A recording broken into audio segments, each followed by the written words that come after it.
भरतपुर गांव में किशोर अपनी पत्नी ललिता के साथ रहता है। किशोर और ललिता की दो प्यारी बेटियां हैं। किशोर की माँ राजेश्वरी देवी भी उन्हीं के साथ रहती है। किशोर और ललिता की शादी को पूरे 10 वर्ष हो चुके हैं। किशोर और उसकी पत्नी ललिता अपनी दोनों बेटियों अंजू और मंजू से बहुत प्यार करते हैं। किशोर और ललिता को दोनों बेटियों के होने के बाद तीसरी संतान नहीं होती। किशोर की माँ राजेश्वरी देवी को पोते की बहुत ही चाहत है। उनका मानना है कि अगर पोता नहीं हुआ तो हमारे घर का वंश आगे कैसे बढ़ेगा, जबकि किशोर ऐसा बिल्कुल भी नहीं सोचता।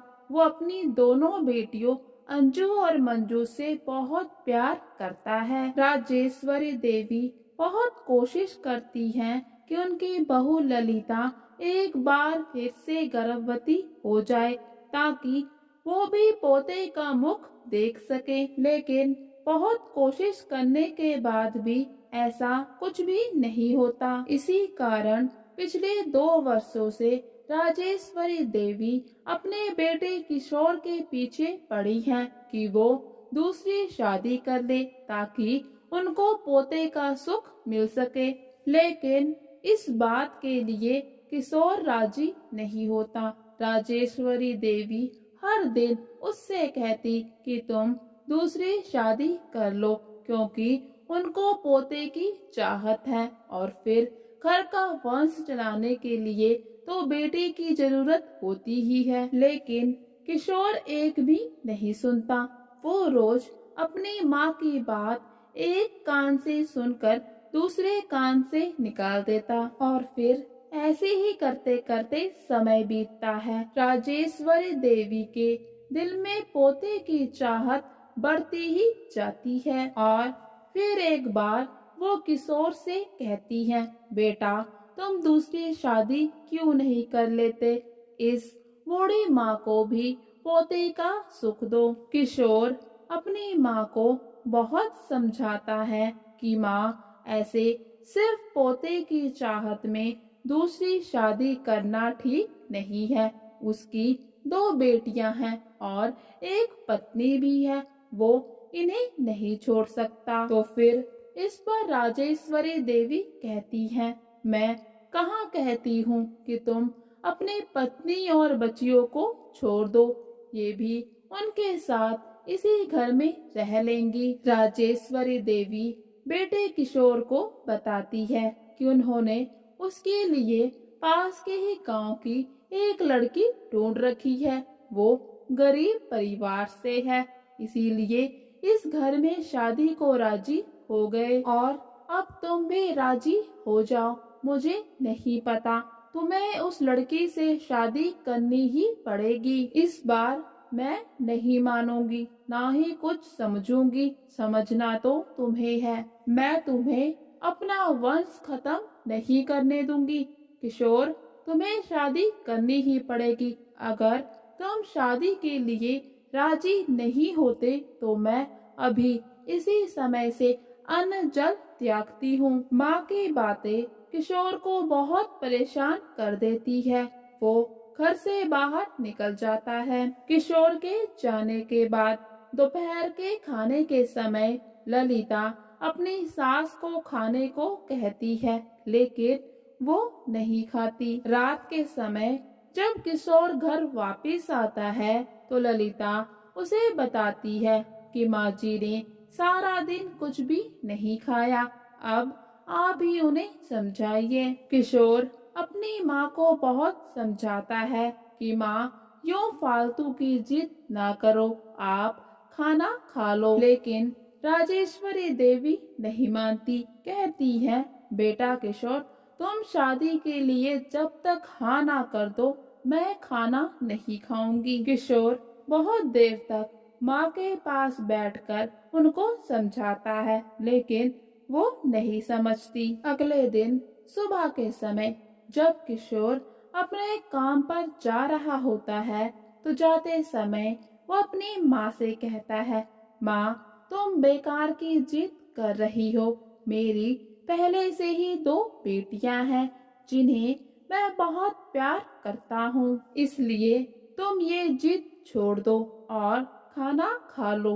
मैं अभी काम पर जा रहा हूँ, तुम मेरे जाने के बाद खाना खा लेना माँ। किशोर के जाने के बाद ललिता भी सासू माँ को कहती है कि आप खाना खा ले, आप ऐसी जिद क्यों कर रही हैं जिसे हम पूरा नहीं कर सकते। और फिर ऐसा करते करते पूरे 4 दिन गुजर जाते हैं। राजेश्वरी देवी 4 दिनों से भूखी प्यासी बैठी हैं। फिर 5वें दिन से उनकी तबीयत खराब होना शुरू हो जाती है। बेटा किशोर माँ की हालत देखकर बहुत परेशान हो जाता है। उसको कुछ भी समझ में नहीं आता कि वो करे तो क्या करे। ललिता भी इन सब के लिए खुद को ही जिम्मेदार समझती है। वो किशोर से कहती है, काश मैं तुम्हें एक बेटा दे देती तो शायद आज माँ जी की ये हालत ना होती और ना ही आपको इतनी परेशानी होती।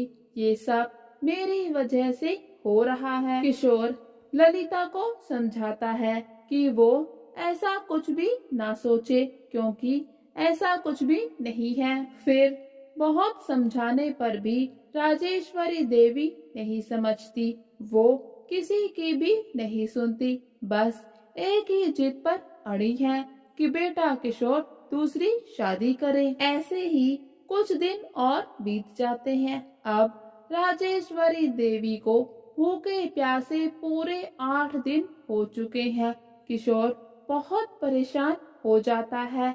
आखिर में किशोर अपनी माँ की जिद के आगे झुक जाता है और बिमला से शादी के लिए हाँ कर देता है। राजेश्वरी देवी गांव के ही मंदिर में किशोर और बिमला की शादी करवा देती है और बिमला को घर ले आती है। ललिता इन सब चीजों से बहुत दुखी हो जाती है, लेकिन चेहरे पे मुस्कान लिए किसी से कुछ ना कहकर सब कुछ अंदर ही अंदर सहती रहती है। लेकिन अभी भी किशोर सिर्फ ललिता को ही अपनी पत्नी मानता है। वो सिर्फ उसी से प्यार करता है। वो बिमला से बात तक नहीं करता।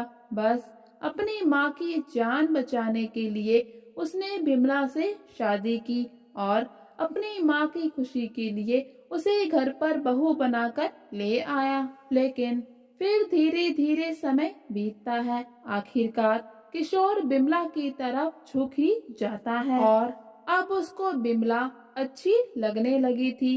वो सोचता है, चाहे कुछ भी हो, है तो ये मेरी पत्नी ही, इसकी जिम्मेदारी भी तो मेरी ही है। और वो अपना ज्यादा समय बिमला के साथ बिताना शुरू कर देता है, जिससे ललिता को बहुत तकलीफ होती है, लेकिन वो चाह कर भी कुछ भी नहीं कर सकती। और फिर धीरे धीरे किशोर और राजेश्वरी देवी का व्यवहार ललिता और उसकी बच्चियों की तरफ बदलने लगता है।